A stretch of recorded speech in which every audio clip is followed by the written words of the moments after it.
Mga tol, isa sa pinakamalakas na XP laner ngayon, itong Uranus. So syempre, kahit malakas yan mga tol, may kahinaan din yan. Lalo na kapag umabot na ng late game, yung gamit natin na hero, itong si Sun. Dito makikita nyo ng mga tol na talagang napakasakit nitong Uranus ngayon, no? Kaya naman dito sa puntong to mga tol, ay tamang tower hug lang muna. Dito makikita nyo mga tol kung gaano kalaki yung diferensya. Hanggang nahihirapan yung Sun ko dito sa early game. Pero syempre, kahit ganun, wag ka rin pumayag na mapipitas ka na lang niya basta-basta, di ba? Dahil nga makunat talaga tong Uranus mga tol.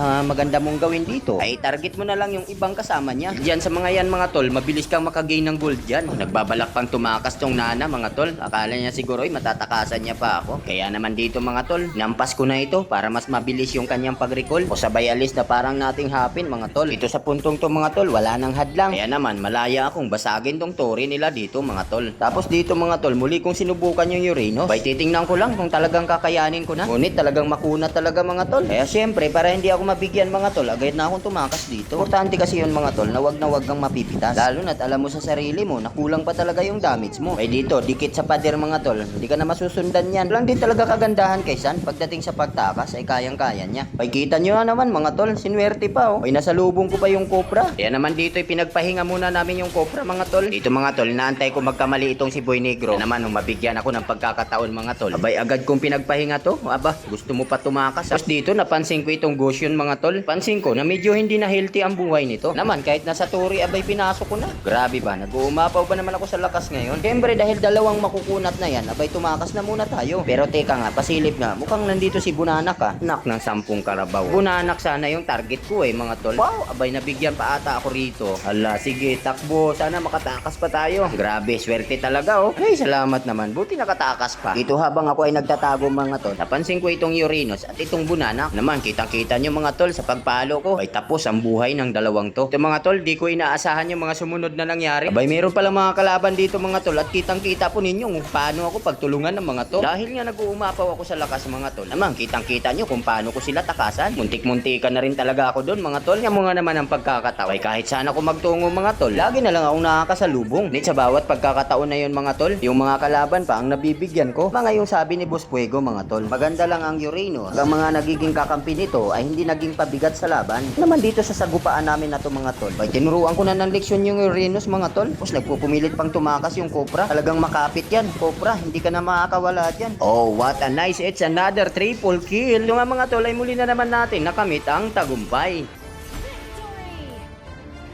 Maraming salamat mga tol na kahit papano may natutunan kayo.